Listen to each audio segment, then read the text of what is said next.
Bonjour à tous. La paracha de cette semaine, la paracha Pekudei, c'est la paracha qui suit celle de la semaine dernière, dans laquelle nous avons au total 212 versets qui nous répètent mot par mot tout le déroulement de comment le peuple juif a mis en application, a mis en exécution le plan que Dieu leur a donné il y a 3 semaines dans la paracha Teruma Tetzavé. Nous savons très bien comme quoi dans la Torah en général, on peut apprendre des dizaines, voire des centaines de lois d'une seule lettre ou d'une seule couronne qui a sur une lettre. Ce qui dérange dans la paracha de cette semaine, pourquoi une telle répétition? Pourquoi 212 versets apparemment pour rien dire?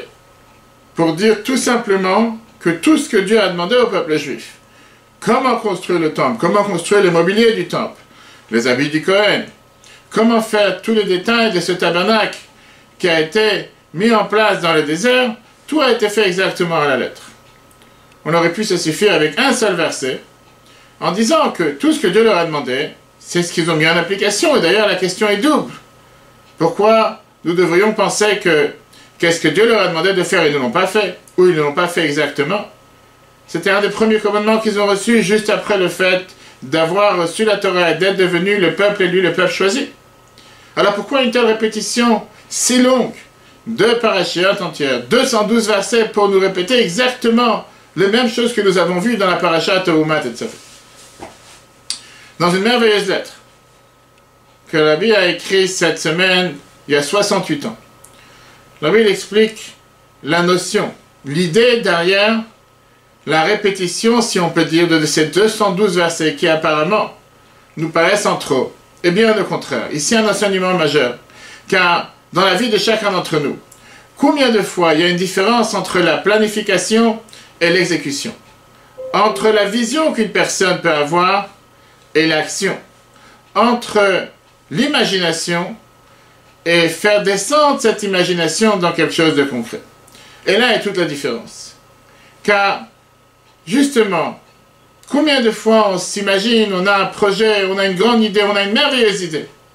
On prend une bonne décision, on décide qu'on va faire telle et telle chose. Mais jusqu'à ce que ça descende dans l'application, jusqu'à ce que ça se concrétise, cette grande vision, cette grande idée, parfois il peut passer des semaines, des mois, des années, et ça reste toujours un rêve, une idée, mais qui n'est jamais descendu dans l'exécution de la manière comme nous l'avons planifié. Parfois, peut-être le plan réel, la réalité des choses, comment cela va se mettre en application est totalement différente de l'imagination.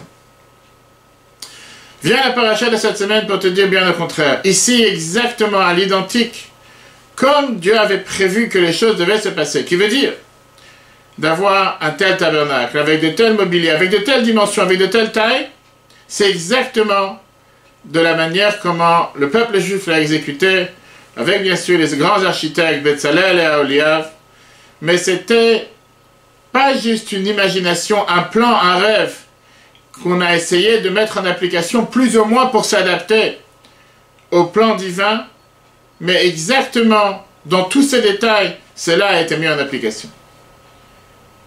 Il faut quand même se rappeler que le peuple juif qui est sorti d'Égypte était maintenant dans le désert, ils n'étaient pas des grands ouvriers, des grands artisans, ils n'étaient pas non plus des grands tapisseurs, ils n'étaient pas des personnes qui avaient eu des diplômes, qui ont eu tellement de formation et tellement d'antécédents et surtout tellement d'expérience pour pouvoir mettre en application un tel tabernacle. On sait combien de miracles se sont passés, rien que pour le candélabre, que c'était un seul morceau d'or à travers lequel a été formé ces 7 branches du candélabre central qu'il y avait dans le temple.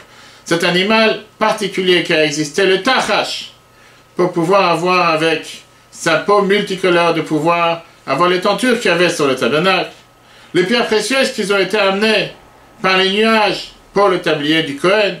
Il y a eu plusieurs miracles qui ont été mis en application dans le désert, car, logiquement parlant, c'est presque impossible qu'un peuple, peut-être d'esclaves, mais pas d'ouvriers ou d'artisans, sache mettre en application exactement de la manière comment Dieu avait demandé de pouvoir le faire exactement dans les normes, dans les règles, dans les détails, dans les mesures, avec les matériaux dans lesquels ils ont reçu l'ordre.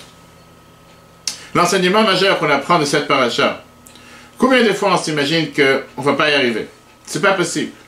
Nous sommes en exil. On a tellement d'épreuves, on a tellement de difficultés, on ne va pas réussir. Vient la paracha de cette semaine nous enseigner comme quoi, regarde nos ancêtres dans le désert.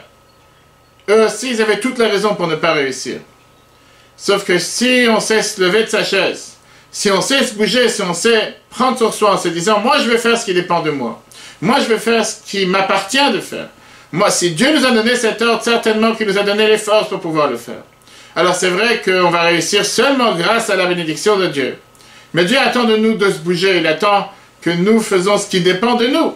Et une fois qu'on va montrer que nous sommes capables de se bouger, que nous sommes capables d'agir avec les forces que Dieu nous a données, on est garanti de réussir grâce à la bénédiction divine qui va faire en sorte que le plan, la mission que Dieu a confiée à chacun d'entre nous se mettra en réalisation de la manière la plus exacte possible, comme lui il a envisagé.